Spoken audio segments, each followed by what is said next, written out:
ये आप सभी को विदित है क्योंकि अभी 11 तारीख 11 फरवरी को एसीजेएम थर्ड जो एमपी एमएलए कोर्ट में राहुल गांधी जी को सेना के अपमान के एक मामले में जो मैंने अगस्त 2022 में दायर किया था, उसमें उनको एज अभियुक्त तलब किया गया है 24 फरवरी को हाजिर होने के लिए। तो ये सूचना तो चूंकि न्यायालय में जब आदेश हुआ तो मीडिया में आ चुका था। उसके बाद कई मीडिया कर्मियों की तरफ से मुझसे बात करी जाती रही।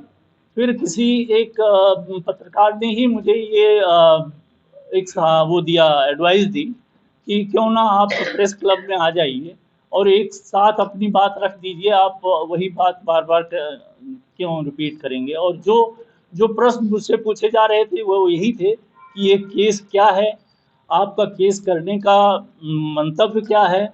और दूसरी बात पूछी जा रही थी कि आप क्या किसी पार्टी से जुड़े हुए हैं। फिर ये था कि केस की पैरवी के दौरान आपके क्या अनुभव रहे।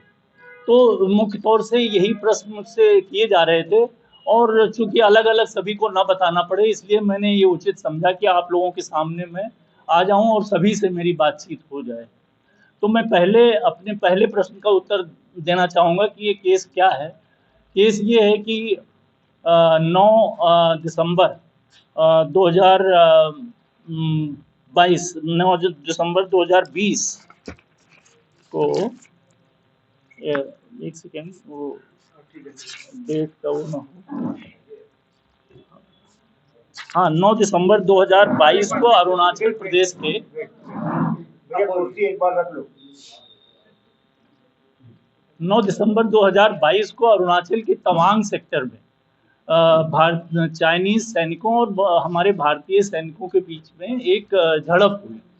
तो उसमें हमारे सैनिकों ने चाइनीज सैनिकों को खदेड़ दिया। और चूंकि ये घटना, वैसे तो इस प्रकार की घटनाएं हम लोग सीमा पर तैनात रहते थे तो हम अक्सर होती हैं और हमारे सैनिक हमेशा बहादुरी से चाइनीज सैनिकों को खदेड़ते रहे हैं। परंतु ये घटना जब मीडिया में आ गई थी, कुछ प्रश्न भी उठने लगे। तो 12 तारीख को भारतीय सेना ने अपना आधिकारिक बयान जारी करके पूरे देश को ये सूचना दे दी कि एक मामूली झड़प हुई थी जिसमें कि हमारे सैनिकों ने चाइनीज सैनिकों को खदेड़ दिया है। फिर उसके बाद में उस समय संसद चल रही थी। 13 तारीख को माननीय रक्षा मंत्री राजनाथ सिंह ने भी संसद में भी बयान दे दिया। फिर उसके बाद में मतलब कहाँ से राहुल गांधी साहब को ये सूचना मिल गई कि चाइनीज भारतीय सैनिकों को पीट रहे हैं। और उन्होंने 16 दिसंबर को अपनी भारत जोड़ो यात्रा के दौरान ये बात बहुत ही हंसते हुए और मतलब मेज थपथपाते हुए बोली कि चाइनीज भारतीय सैनिकों को पीट रहे हैं, इस बारे में हमसे कोई नहीं पूछेगा। तो ये जो बयान था उनका, वो मेरे लिए बहुत ही कष्टप्रद हुआ। और मेरी जो प्रतिष्ठा है, जो ये था कि हम सेना से रिटायर होके आए हैं और देश के लिए कुछ किया है, उस पर बहुत बड़ी आंच आई। और जैसा कि हमारे जो नेतागण हैं उनके अच्छे खासे फॉलोअर्स होते हैं, तो शायद उन्हीं में हो या कोई भी रहा हो, ऐसे हमें कटाक्ष समाज में सुनने को मिले कि देखिए भाई, ये चाइनीज सैनिकों से पिटे हुए चले आ रहे हैं। तो ये तो मेरी अपनी आत्मा को छलनी कर देने जैसा था।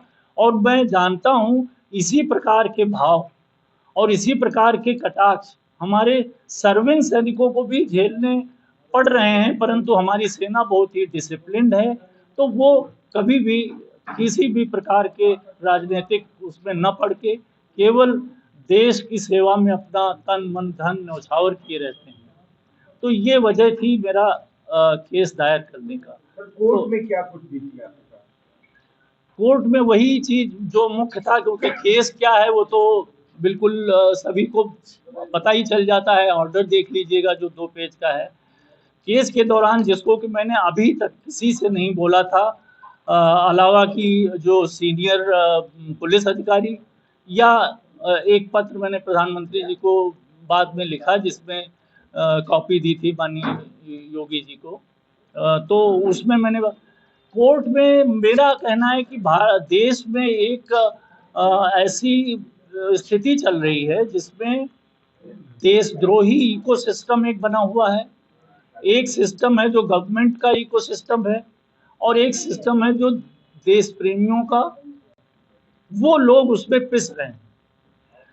अपने जो कोई भी समाज के लिए कोई अच्छा काम, देश के लिए कोई उत्थान का काम, देश के लिए कोई ऐसी योजना जो देश को सशक्त कर रही हो, उन सबको दबाने के लिए एक इकोसिस्टम देश में काम कर रहा है जो उसको हतोत्साहित करता है ऐसा कुछ भी करने वाला। तो जब आप न्यायालय गए तो क्या आपको डराने का धमकाने का कुछ प्रयास हुआ?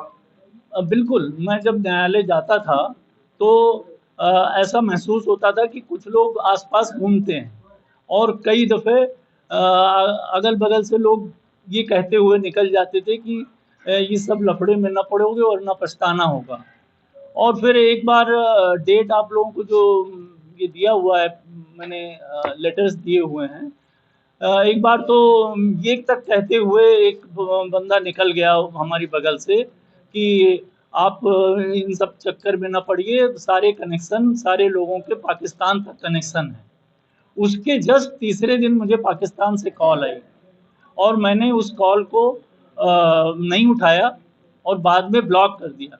वो उसकी जो डीपी लगी हुई है उसकी भी फ़ोटोकॉपी हमने दे रखी है और जो मेरे मोबाइल का जिसमें कॉल आई थी वो फिर मैंने उसको ब्लॉक किया, वो सारा मैंने सेव किया हुआ है। पुलिस को भी सूचित किया आपने? हाँ, फिर मैंने सीनियर पुलिस अधिकारियों को पत्र लिखा